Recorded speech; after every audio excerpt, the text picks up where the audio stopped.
الحمد لله رب العالمين الصلاة والسلام على أشرف الأنبياء والمرسلين خاتم النبيين أبي القاسم محمد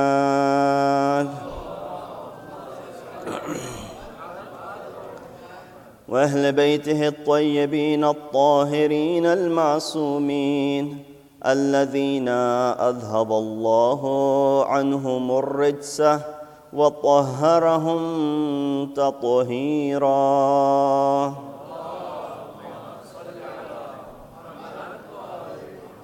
أما بعد فقد قال الله تبارك وتعالى وقوله الحق وهو أصدق القائلين بسم الله الرحمن الرحيم واعتصموا بحبل الله جميعا ولا تفرقوا واذكروا نعمة الله عليكم إذ كنتم أعداء فألف بين قلوبكم فأصبحتم بنعمته إخوانا صدق الله العلي العظيم. صلوات بجمع.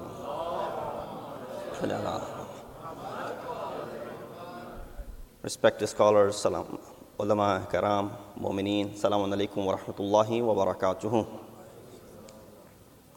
It is indeed an honor to be back here once again and the gathering in the presence of all of you, which is part of my family, extended family.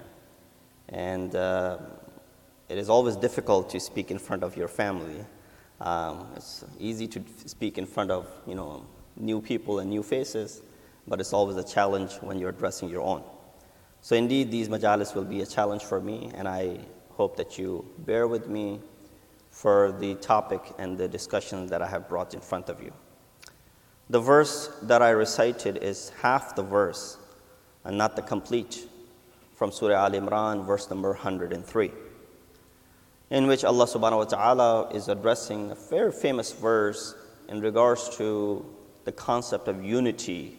You hear this verse is recited, where the amr and the command of Allah subhanahu wa ta'ala is, hold on to the rope of Allah, all of you in congregation, in jama'at, and do not cause dispute and discord among yourselves. And remember the favors of Allah subhanahu wa ta'ala onto you. At the time when you were enemies of one another, He granted this love and mercy, and He united your hearts with His mercy, and thus you became brothers and brethren with the mercy of Allah subhanahu wa ta'ala, with the favor of Allah subhanahu wa ta'ala.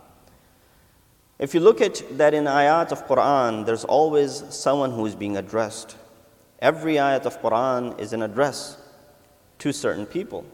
Yes, this book is for everyone, and anyone can benefit from it, but we usually find that there's someone who's being addressed in particular verses of Quran. Because we hear and we read, sometimes the address is to mu'mineen, sometimes the address is to the kuffar, sometimes the address is to mushrikeen, sometimes the address is to Ahlul Kitab. So there are different people who are addressed in this book of Quran. And therefore it is important for us to find out when Allah subhanahu wa ta'ala says, وَاعْتَصِمُوا بِحَبْلِ اللَّهِ جَمِيعًا, who is He addressing that to? Obviously, looking at the context of the ayah, He would be addressing those who are on the faith of the religion of Islam. But it is our duty to find out. Because in Quran we find, Ya ayyuhal ladhina amanu, those who have brought faith. In Quran we find, Ya ayyuhal kafirun, or those who have disbelieved. In Quran we find, Ya ayyuhal ladhina hadu, in regards to Ahlul Kitab. And so we find different people who are being addressed. Here we need to know who is it being addressed by Allah subhanahu wa ta'ala. And when we figure that out, we'll understand better as to what Allah subhanahu wa ta'ala wants from us. Apparently in this ayah of Surah Al-Imran 103, we do not find who is being addressed, because the verse begins by وَاعْتَصِمُوا بِحَبْلِ اللَّهِ جَمِيعًا وَلَا تَفَرَّقُوا. The context of revelation is that there were two groups, Aus and Khazraj, They were always, at fighting one another, and they were as opposing sides of one another. Even after having brought Islam, they were always looking for conflict among themselves. And to the extent they will look for, superiority over others. Back in the day, it wasn't how much wealth you had, how many children did you have, and how much manpower did you have. That was the criteria of your power. And so obviously all of these Arabs, they were trying to show that they were powerful because of this many people they had in their tribe. They went to the extent they started counting who has more people in their community to show superiority over the others. And when that wasn't enough, حَتَّى زُرْتُمُ الْمَقَابِرِ, they even visited the graves to count the deceased that they've had to go ahead and show their superiority over the others. And therefore we see that this ayat was revealed. Prophet unites their hearts, brings them together, tells them, put aside all of these differences that you have, and form a single community. So this ayat is in regards to those. But who is it addressing? Obviously Muslimin, Mu'mineen. How do we find that out? We look at the ayah before this.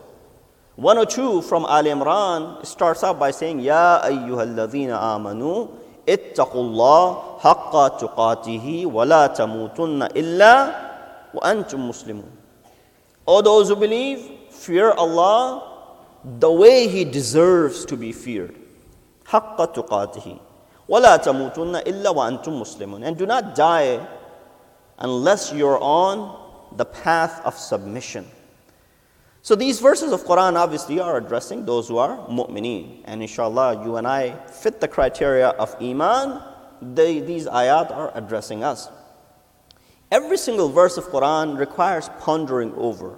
Just this one verse that I recited in front of you, there's so many things that we can discuss. Then obviously we'll stay away from our topic and the discussion. But I'll mention very quickly, because this study is very important as well, and this book is for us, so we should, as Quran is saying, do they not ponder over this book? Do they not contemplate onto this book? So this is indeed our duty, whatever time we get, especially in the months of Muharram and Safar and Ramadan, ponder and reflect and contemplate over the verses revealed by Allah subhanahu wa ta'ala.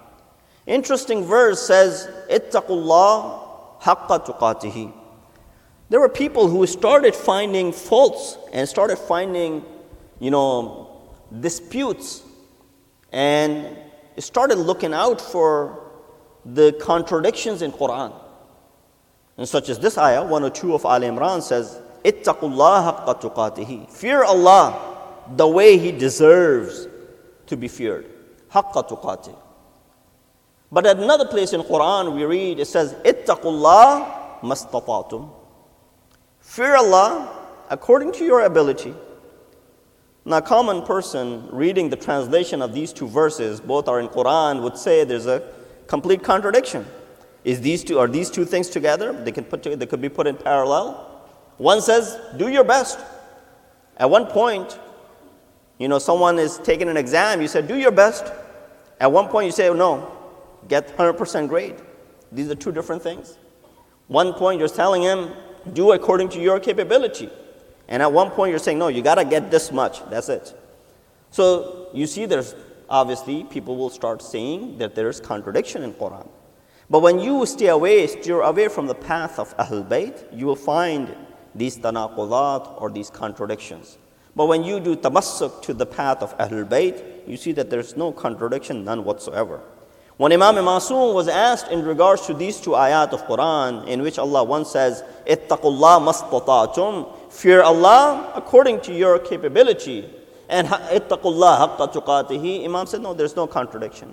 Mastata'tum is saying, stay on the path of taqwa. Haqqa tuqatihi is the destination that you want to reach. So if you put it in this perspective, that there's no contradiction, none whatsoever as far as these ayat are concerned. Sallu ala Muhammad wa ali Muhammad. Second point worth mentioning over here, it says, وَلَا تَمُوتُنَّ. Do not die.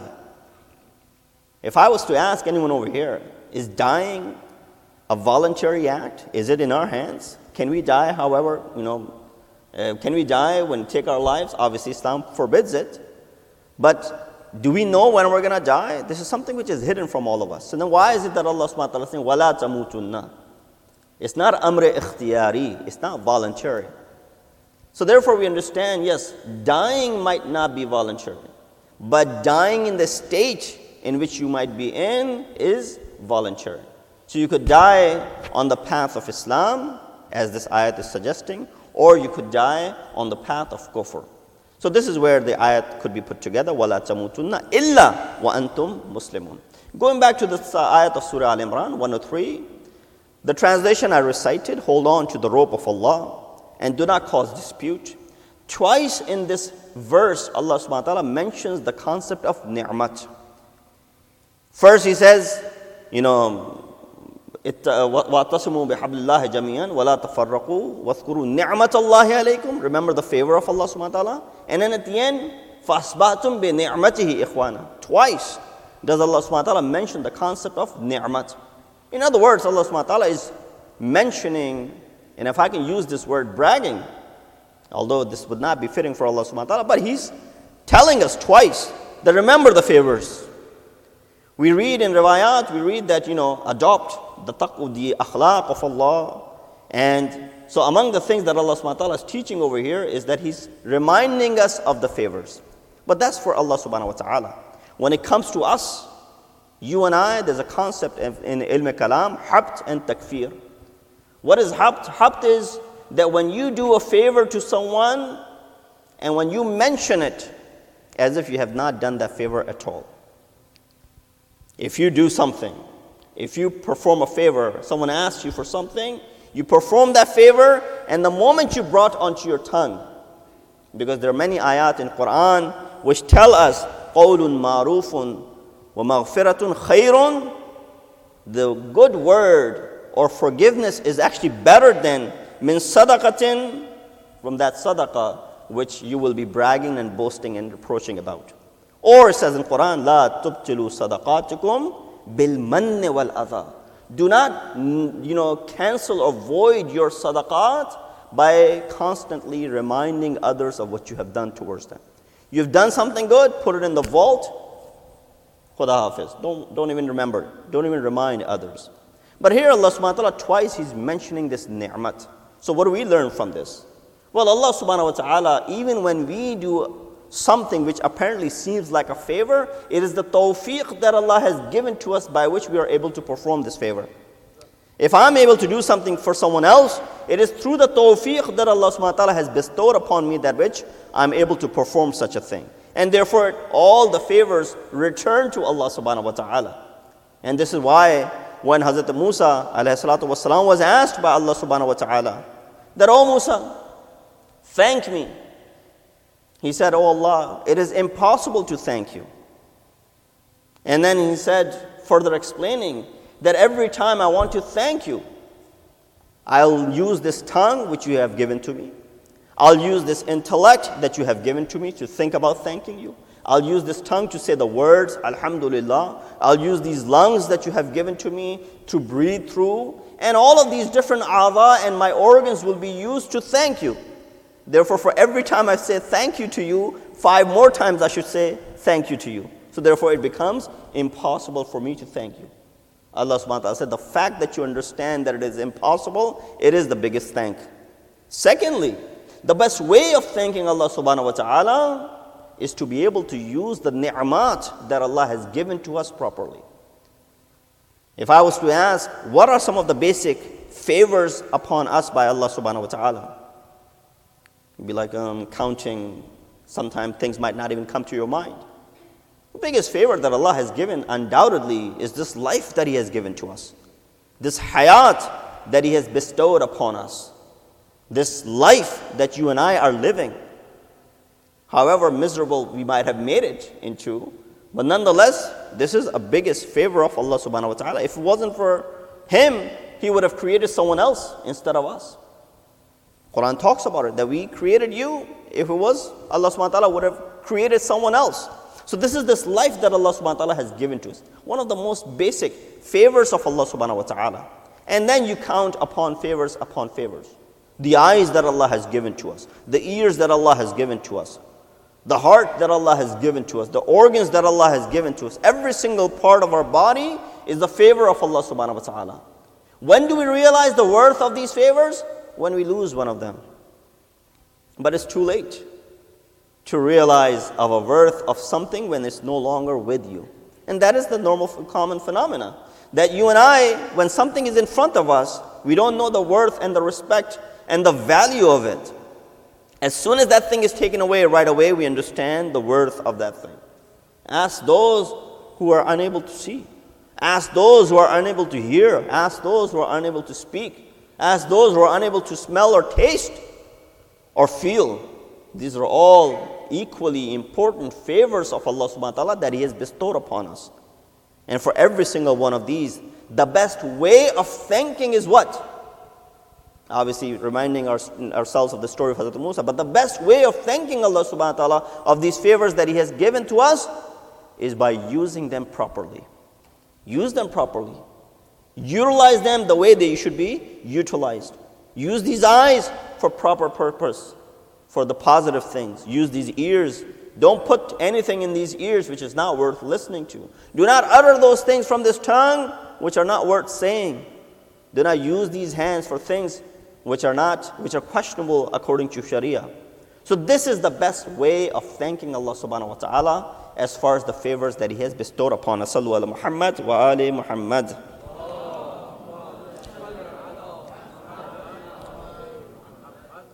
So these are some of the favors of Allah subhanahu wa ta'ala. And I only mentioned the physical and the materialistic favors of Allah subhanahu wa ta'ala.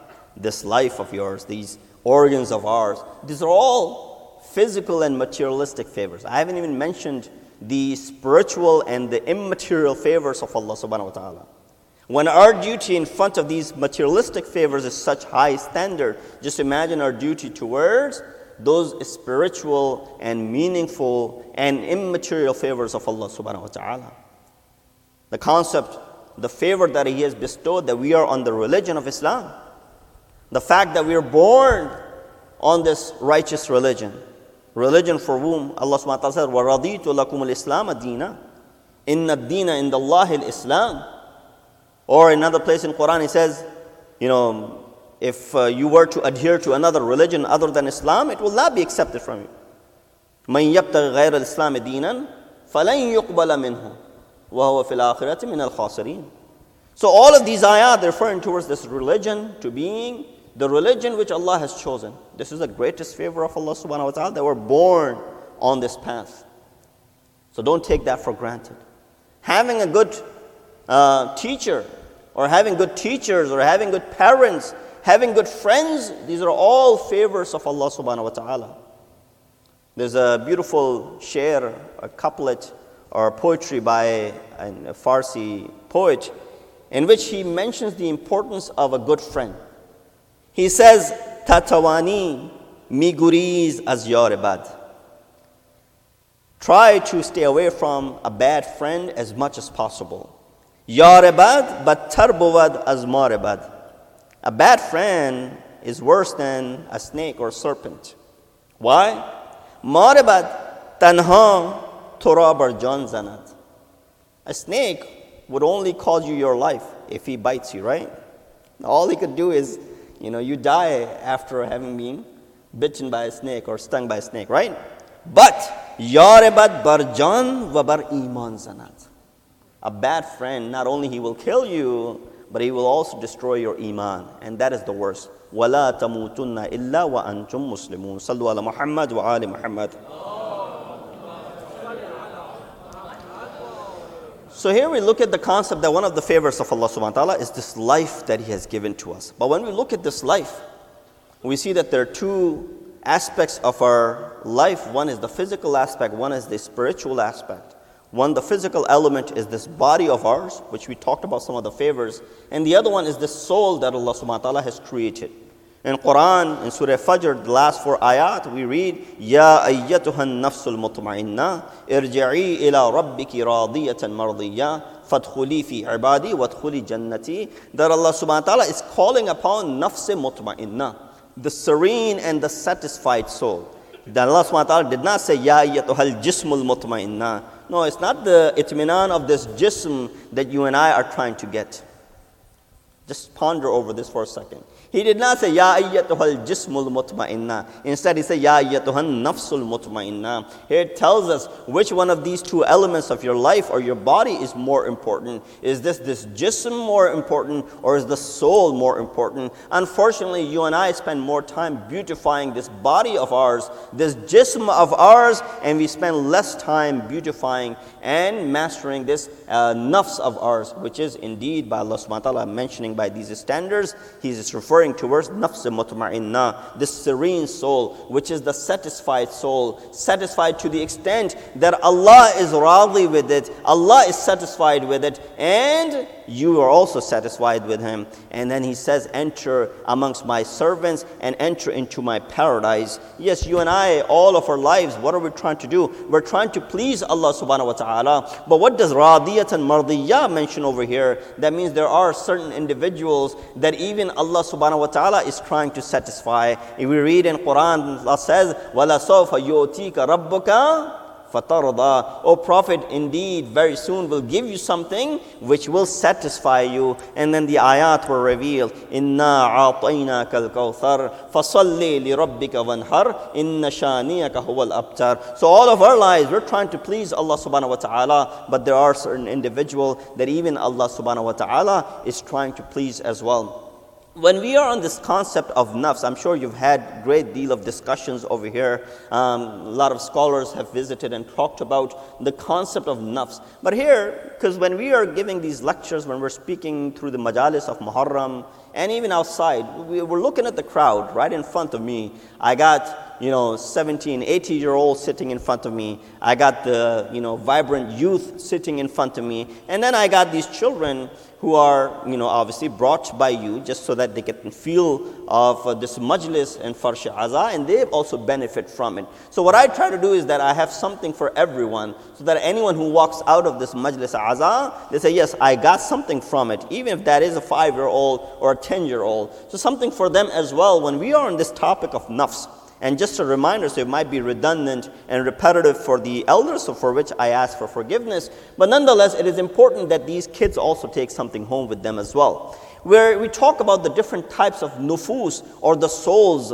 In fact, when it is mentioned, there's nafs mutma'inna, there's nafs lawwama, and then there's nafs ammara. These are different conditions of the nafs which are mentioned. Some people say this is the soul itself. Some people say no, this is different types of conditions that exist on the soul of insan. So the soul of insan could be sometime in the egoistic manner, which is commanding you, which is ammara. Sometime it might be that soul which is lawwama, which is reproaching. Sometime it could be this nafs mutma'inna. All in all, every one of us are looking after and trying to attain which type of these three nufus? We're all trying to get to the nafs which is mutma'inna. You and I all want to be satisfied in our lives.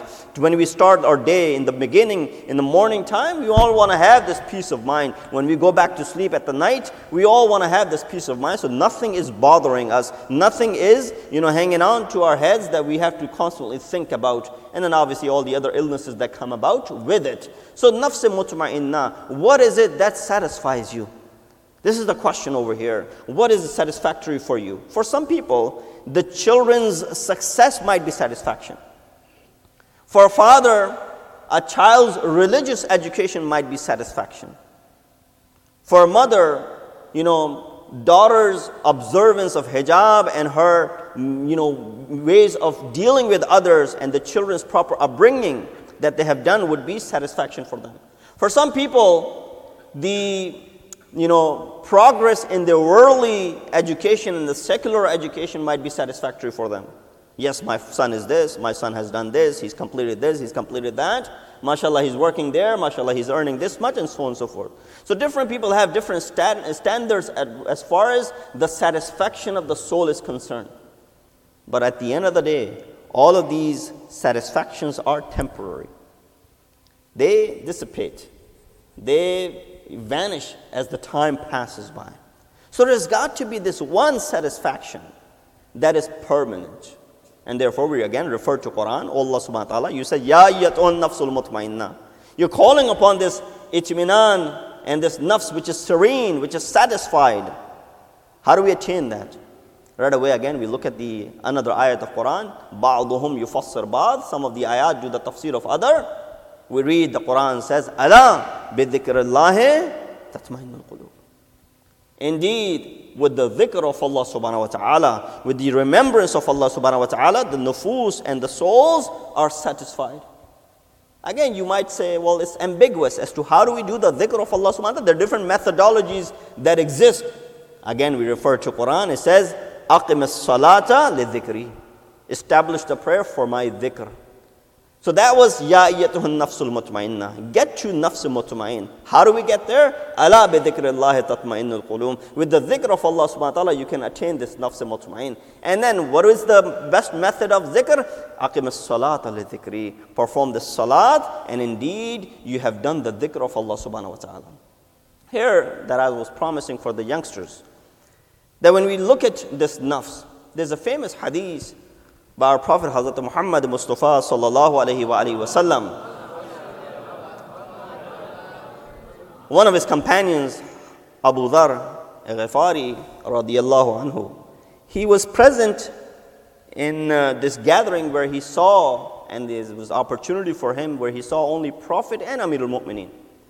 So he comes to seek knowledge from them, and there's books that have been written, Nasai Rasulullah bi Abu Dhar, the nasihat and the advices of Rasulullah to Abu Dhar. It's a very lengthy discussion that they had. One of the segments of that nasai, those advices, is this. He said to Abu Dhar, Ya Abu Dhar, حاسب نفسك قبل أن تحاسب فإنه أهون لحسابك غدا وزن نفسك قبل أن توزن. O Abu Dhar, hold your nafs accountable. Hasib nafsaka qabla an tuhasab.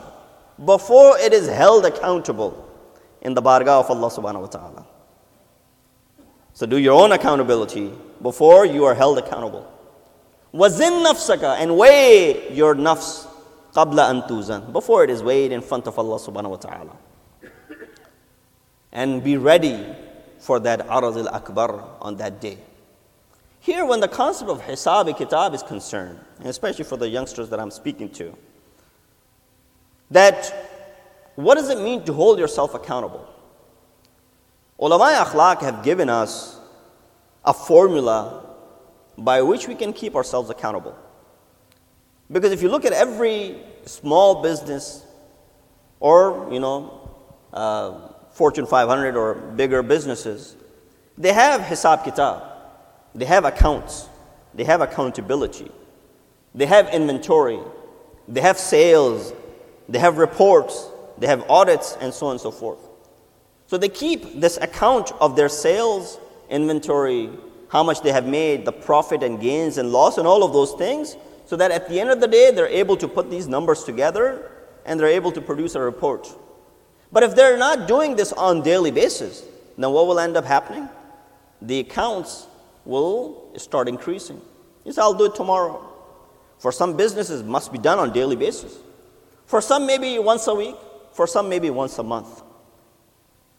But these days, because we have these technologies, we have computers, we are able to keep track of all of these things, it might be easier to keep track of all the inventory, profit and gain, and so on and so forth. A lot of these gadgets are able to do all of this math for us, and we just get the reports at the end.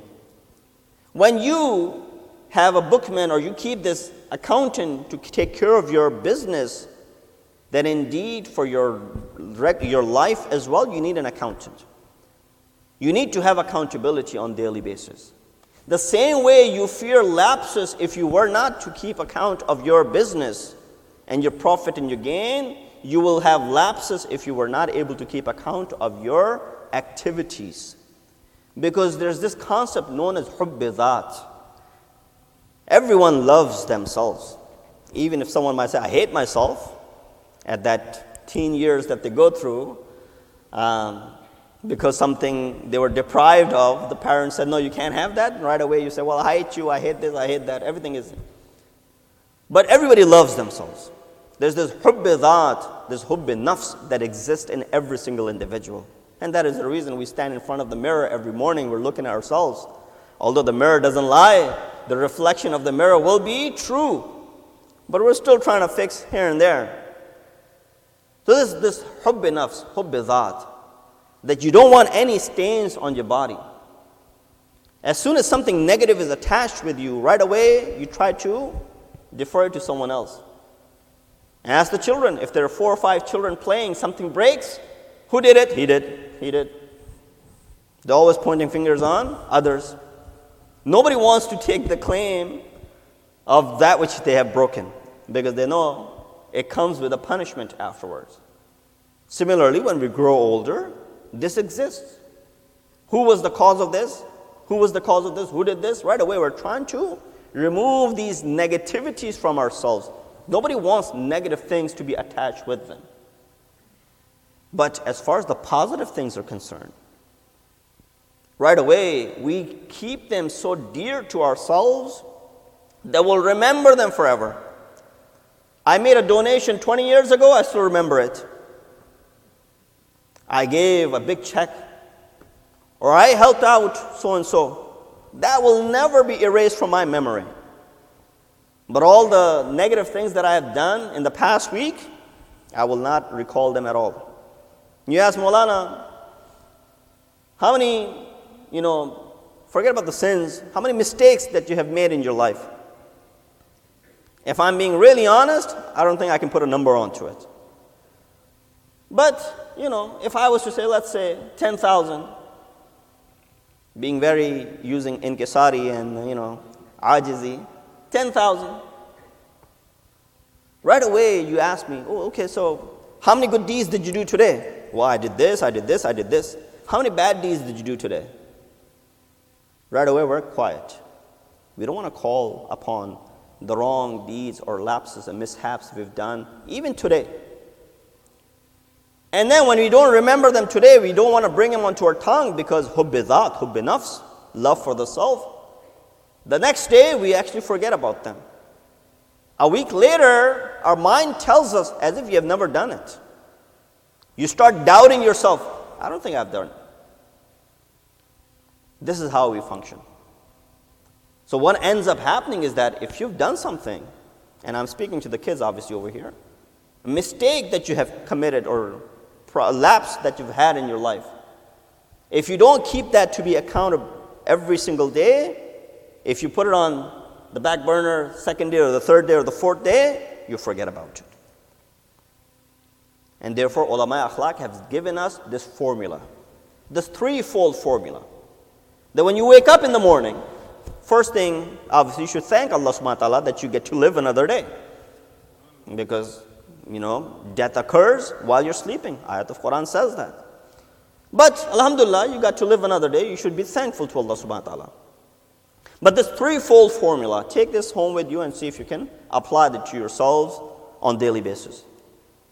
The terminology that ulama akhlaq have used is musharita, muraqiba, and muhasiba. What is musharita? Literally comes from the word shart, which means to have conditions between you and your Lord. No one else, not Maulana, not your parents, not anyone else. Between you and your Lord. When your mom is waking you up in the morning and you're still waking up, I'll have 5 more minutes, mom, 10 more minutes, mom. You're getting late for school, I'll get ready, 5 minutes, you're still trying to struggle and come out of the bed. That would be the best time for you to do this musharita.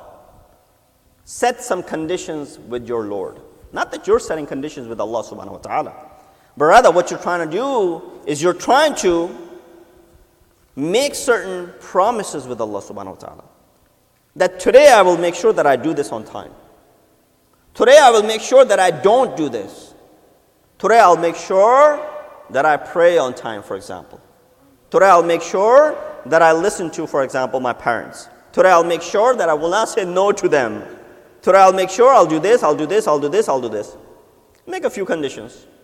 Set some goals for you in the morning. The next step is muraqabah.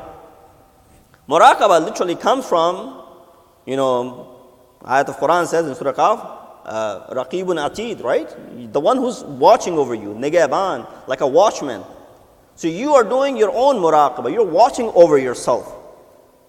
Basically what you're doing, because you've made this condition, you're watching over your daily activity, that day's activities, the promises that you have made, are you fulfilling them or not?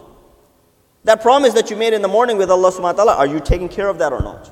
So muraqabah comes into play all day long. And at the end of the day, when you're going back to bed, I know parents think that when we put our kids to the bed, boom, they fall asleep right away. No, there are many gadgets that still keep them awake for quite some time before they fall asleep. You close the door, turn off the lights, they're still awake. So when you're falling asleep on those 5-10 minutes, do this muhasabah. Complete your day with this accountability. Go over those conditions that you have set early in the morning. Were you able to live up to those expectations? How many of them were you able to perform? How many were you not able to perform? Check mark them, and then make sure that you repeat this step the next day.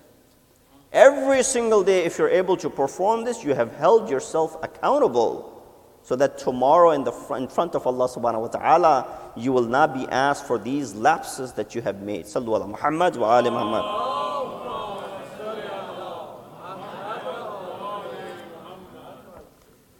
So this is just for the kids so that they can practice 3 things from morning till the evening. And you don't really need to work hard towards it. You just make the condition in the morning. You look over yourself and your activities all day long. And at the end of the day, you do your muhasabah. 7th Imam Musa al-Kazim alayhi salatu wasalam says, he said, "Laysa minna man lam yuhasib nafsahu fi kulli yawmin." That is not amongst us the one who does not hold himself accountable on daily basis. So it's not just for the children, especially for the children, so that they get in the habit of doing this from the very early age, but for us as well, that we spend our day in this way, so that we're able to keep our hisab kitab. What are the things that we were able to perform? What were the things that we did not perform? If we did not perform those things, right away we make the tawbah, right away we do istighfar, so that we are forgiven about those things. You know, Allah subhanahu wa ta'ala is so merciful. Man sabaqat rahmatuhu ghadabah, that His mercy exceeds His ghadab. That Allah subhanahu wa ta'ala says to Kiraman Katibin, those who are there to write your good and bad deeds, that Allah subhanahu wa ta'ala says to them that when my servant commits a wrong deed, He says, do not document that right away. Wait for a few hours. If he repents, there's no number, 7 hours, 10 hours, whatever. Wait for a few hours. If he repents, do not document that deed at all.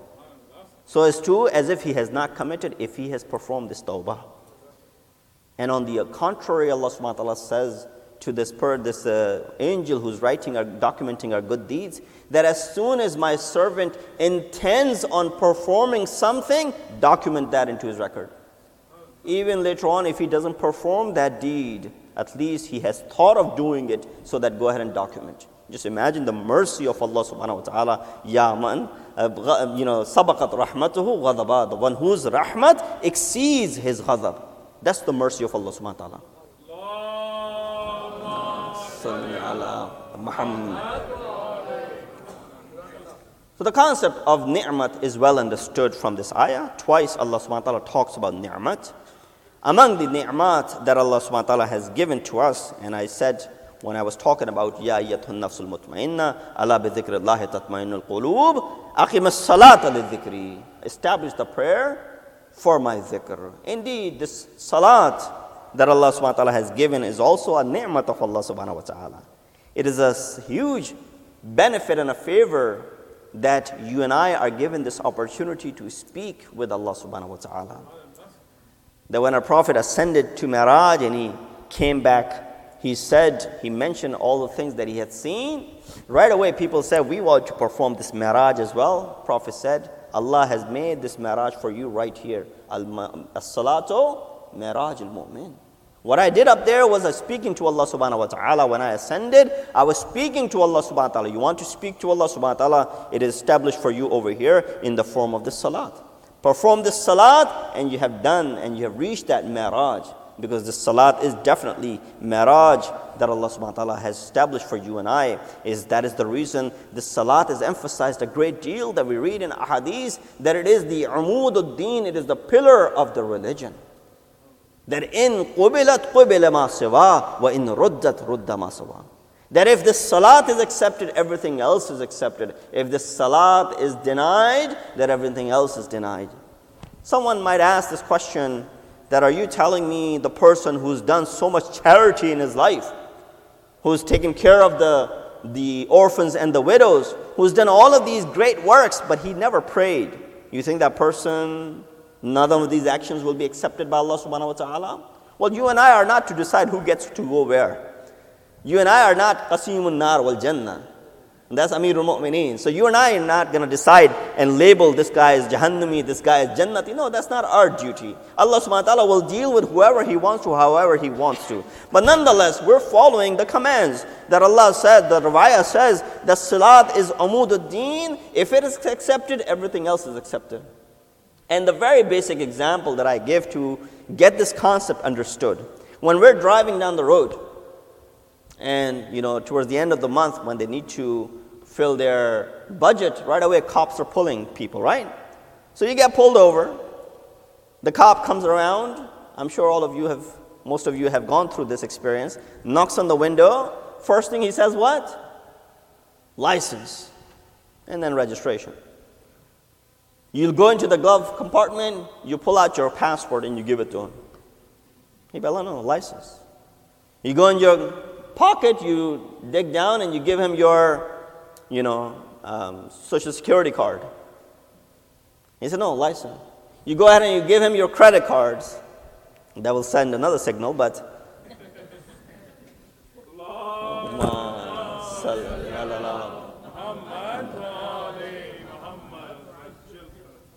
he said, no, license.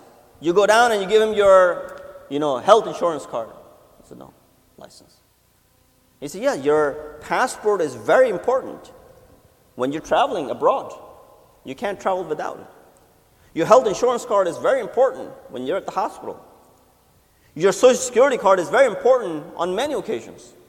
Your credit card is very important when you're buying something.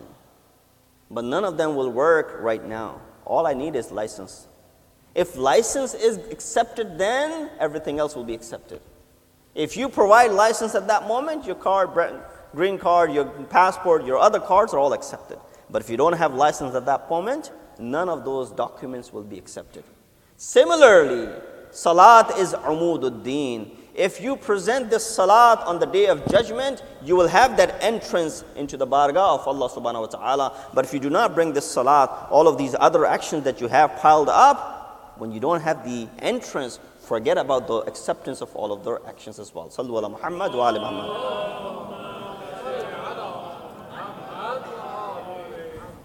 And so we see that Imam Hussein, he was also, when he embarks on this journey, numerous occasions he mentions, Inni uhibbu salat. Indeed, I love this salat. When he was leaving towards Maqtal, he said to his sister, La tansini fi salat al-layl. Do not forget me in the prayers, nightly prayers. Imam has so much confidence in his sister that not only in those troubled times she will perform her wajib salat, she will not neglect salat al-layl either. But I want to take you back a little bit before that to the concept of ni'mah. So we have finished this ni'mat, and inshallah we'll move towards masaib. That there was a sacrifice that was given, and the Quran talks about that sacrifice.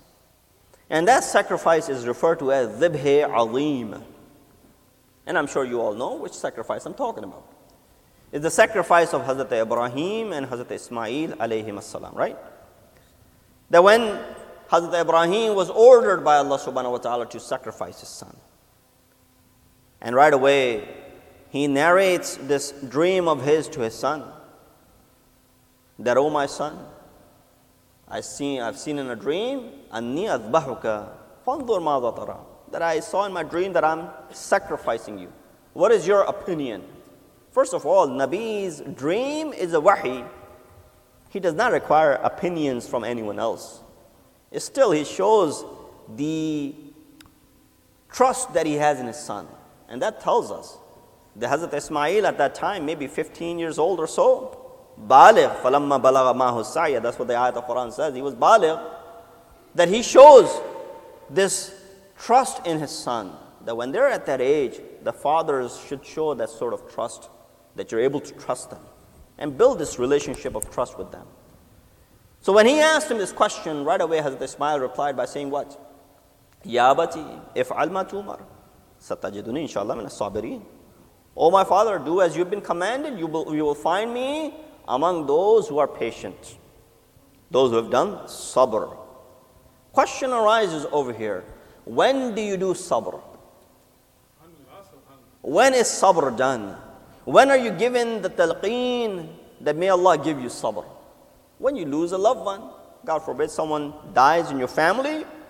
People come to you and they say what? May Allah give you sabr jameel. May Allah give you sabr to go through this difficult time. May Allah grant you forbearance and sabr. Sabr and tahammul, right? These are the du'as that we make when someone faces a calamity. When Hazrat Ismail is saying, if'al ma tumar satajiduni inshallah min as-sabirin, do as you've been commanded, you'll find me among those who are sabir. Seems like Hazrat Ismail is looking at this dream of his father and this sacrifice as a musibah, because he's asking for the sabr from Allah subhanahu wa ta'ala. That sacrifice which does not take place, because Allah replaced Hazrat Ismail with an animal and it was sacrificed, for which we, up until this day, it became part and the ritual of the Hajj, and every person who goes and performs Hajj must perform this sacrifice because of the yad of Hazrat Ibrahim and Hazrat Ismail. But Ismail ﷺ was looking at the sacrifice as musibat. Let me bring you to Karbala. Night of Ashur, Imam ﷺ is speaking to his companions, and he says what? He gives this khutbah. He says, Allahumma inni ahmaduka an akramtana bin nubuwwa wa allamtana al-Quran wa faqqahtana fid din. Oh Allah, we thank you and we praise you that you bestowed nubuwwat to us and you gave Nabi to us. You gave us the ability to learn this Quran. Allamtana al-Quran wa faqqahtana fid din. You gave us the ability to ponder over this deen.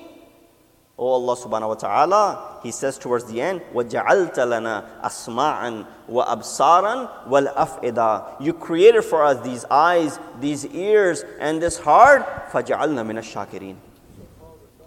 Oh Allah, make us among those who are shukr guzar, those who are thankful servants of Allah subhanahu wa ta'ala.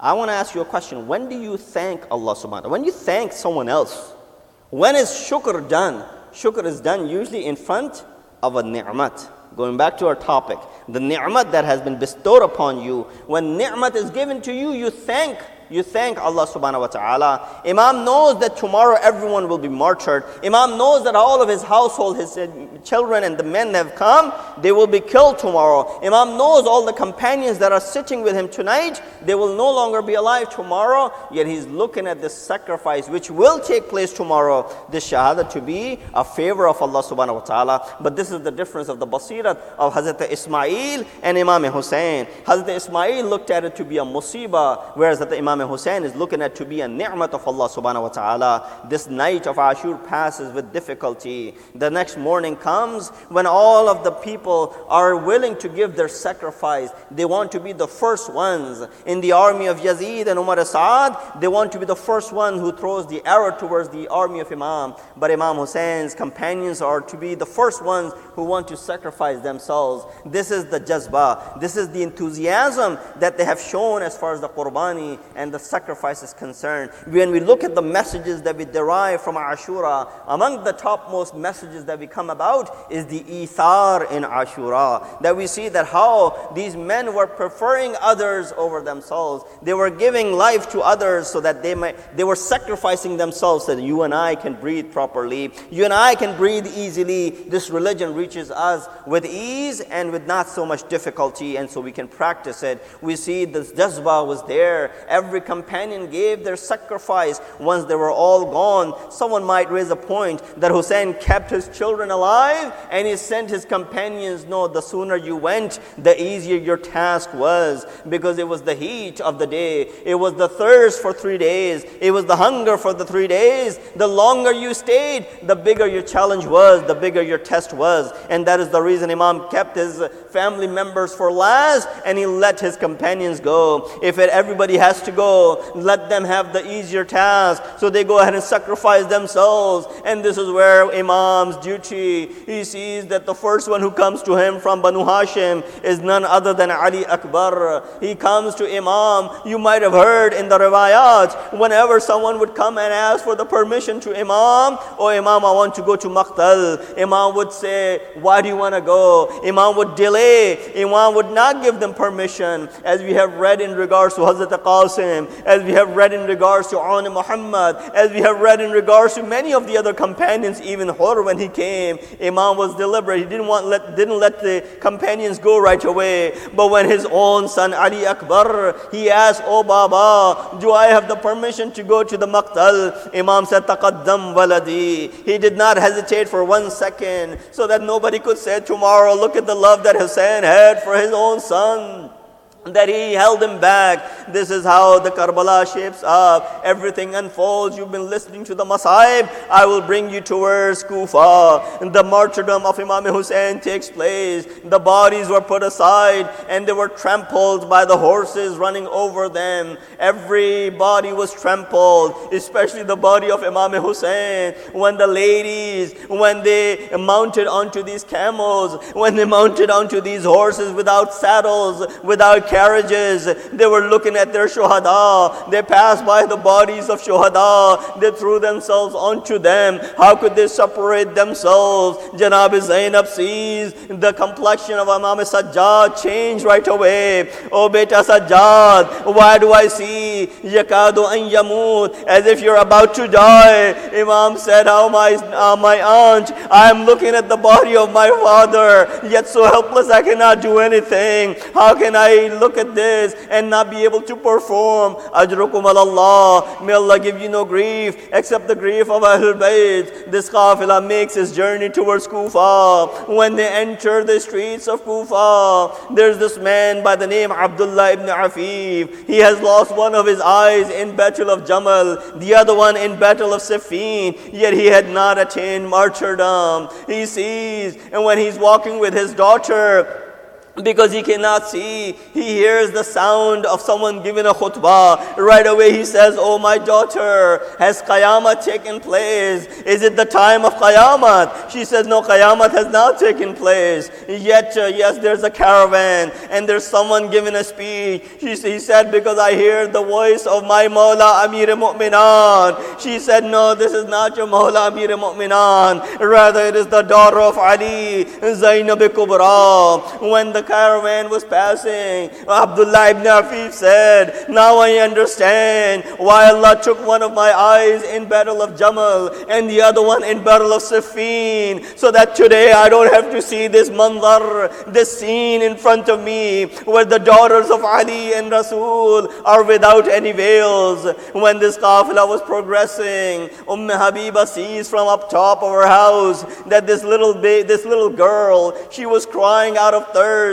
She said, oh Pupi Amma, oh my Aunt Zainab, can I ask for some water? This Habiba sees. She said, this girl is thirsty. She tells her Kanis, bring some water for her. When the water was being brought, Habiba comes down as well. This is the last words. She comes down as well. She says, here my daughter, drink some water. Janab Sakina takes the water in her hand. She looks at the face of Janab Zainab as if asking for permission. Janab Zainab speaks to Habiba. Oh lady, do you have any hajat? Do you have any dua? Any particular dua? We will make dua for you. The dua of Mazloom is accepted. Habiba said one thing. Yes, there's one last choice that I have. This dua that I've been asking. Janab Zainab said, what is your dua? She said, I want to be able to witness. I want to be able to visit and do the ziyarat of my master, of my teacher, Janab Zainab Kubra, the daughter of Ali. As soon as she uttered these words,